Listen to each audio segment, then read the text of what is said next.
Drama serial कलंदर में आज की एपिसोड में जब तबरेज़ के घर जाने का टाइम होता है तो वदन के पास आता है और उसे कहता है कि तुम कितनी मासूम हो ना, कितने मज़े की बातें करती हो, हमें तो तुम्हारी बातें सुनने का बहुत मज़ा आता है। इस पर वदन कहती है कि कोई पहला इंसान हो तुम जिसने मुझे ये बात कही है, वरना तो हर कोई मुझे मलंग कलंदर इस तरह की बातें करता है। जिस पर तबरेज़ कहता है मुझे तो हंसी आती है लोगों की बातों पर जो तुम्हें ऐसे कहते हैं, तुम तो इतनी स्वीट लड़की हो, इतनी प्यारी हो। फिर तबरेज़ जाता है और अदन के लिए एक शॉल लेकर आता है, अदन को ला के देता है, कहता है ये देखो ये मैं तुम्हारे लिए क्या लेके आया हूँ। अदन छत पर होती है, दुपट्टों को रंग रही होती है और उसके हाथ नीले हो रहे होते हैं। तो तबरेज़ कहता है देखो तुम्हें सर्दी लग रही है। तो अदन कहती है हाँ मुझे सर्दी लग रही है। तो तबरेज़ कहता है कि मैं ये देखो तुम्हारे लिए शॉल लेकर आया हूँ। तो अदन कहती है कि क्या ज़रूरत थी। तबरेज़ कहता है कि ये मैं इसलिए लेकर आया हूँ ताकि तुम इसको पहन के काम करो, क्योंकि मुझे सर्दी में ठंडते हुए तुम्हारे हाथ नज़र आ रहे हैं और मुझसे ये देखा नहीं जाता कि तुम्हारी तरह प्यारे प्यारे हाथ ऐसे सर्दी की वजह से नीले हो जाए। अदन खामोश हो जाती है और तबरेज़ अपने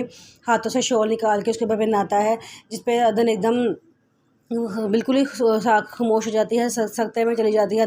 तबरेज़ पूछता है कि तुम्हें क्या हुआ है। अदन कहती है नहीं कुछ नहीं, मैं तो बस ऐसे ही कुछ सोच रही थी। फिर अदन अब नीचे चली जाती है और तबरेज़ भी उसके पीछे पीछे नीचे आता है, जहाँ सारे बैठे होते हैं तो वो बातें कर रहे होते हैं आपस में कि अब हमें जाना चाहिए।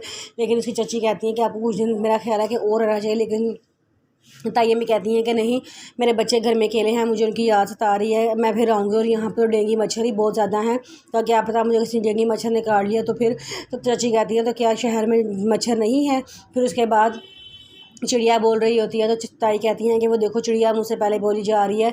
चची कहती हैं देखो कोई तो है ना जो तुमसे आगे बोल सकता है, तुम्हारा मुकाबला कर सकता है, वरना तुम्हारा मुकाबला तो कोई भी नहीं कर सकता।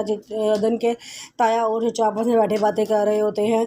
वो ताया कहते हैं कि मेरा दिल करता है कि मैं तब अदन को अपनी बहू बना लूँ। अदन बहुत अच्छी लड़की है, मैंने देखा है कि इस तरह उससे सारा घर संभाला हुआ है। चचा कहते हैं कि हाँ वो वाकई बहुत अच्छी बच्ची है। वो जब वापस निकलने लगते हैं तो तबरेज़ अदन के पास जाता है और जाके उसे कहता है कि तुम कितनी प्यारी लग रही हो ना, तुम कितनी लंबी क्या दुआ मांग रही थी। जिस पर अदन कहती है कि मैं सबकी सेहत और सलामती की दुआ मांग रही थी।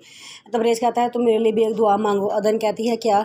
तबरेज़ कहता है कि तुम मेरे लिए दुआ मांगो कि मुझे इतनी दौलत मिले कि मैं उससे अपने माँ बाप के लिए हर खुशी खरीद लूँ। जिस पर अदन कहती है चले ठीक है मैं आपके लिए दुआ मांगूंगी, और तबरेज़ खुश हो जाता है।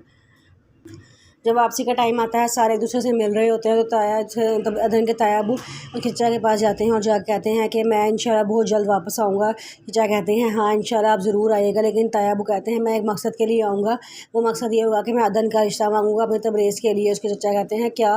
तो वो कहते हैं हाँ मैं ये हमारे भाई की निशानी है, आखिरी निशानी है, इसको मैं चाहता हूँ कि मैं उसको अपने घर ले जाऊँ। आखिरी उनकी निशानी की हिफाजत हम नहीं करेंगे तो और कौन करेगा।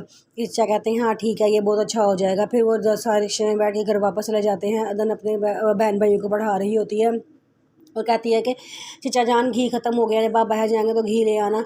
उसकी चची उसको डालना शुरू कर देती हैं कि जब मैं खाना बनाती इतना सारा घी जो है बच जाता होता था, पूरा महीना निकल जाता था, लेकिन अब तुम इतना ज़्यादा घी मंगवाती हो लेकिन वो भी पूरा नहीं होता, तुम्हारे हाथों में तो बरकत ही नहीं है। चलो जाओ यहाँ से जाके किचन में खाना बनाओ। जाके किचन में खाना बनाना शुरू कर दिया। चचा कहते हैं कि उनके चचा चची कहते हैं कि मैं सोच रहा हूँ कि अदन की शादी भी करनी है, माशाल्लाह जवान हो गई है। चची कहती हैं इसकी शादी की अभी क्या ज़रूरत पड़ गई है, अभी 5 साल बाद सोचेंगे, अभी तो हमारे पास इतने पैसे भी नहीं है कि हम जहेज़ इकट्ठा कर सकें।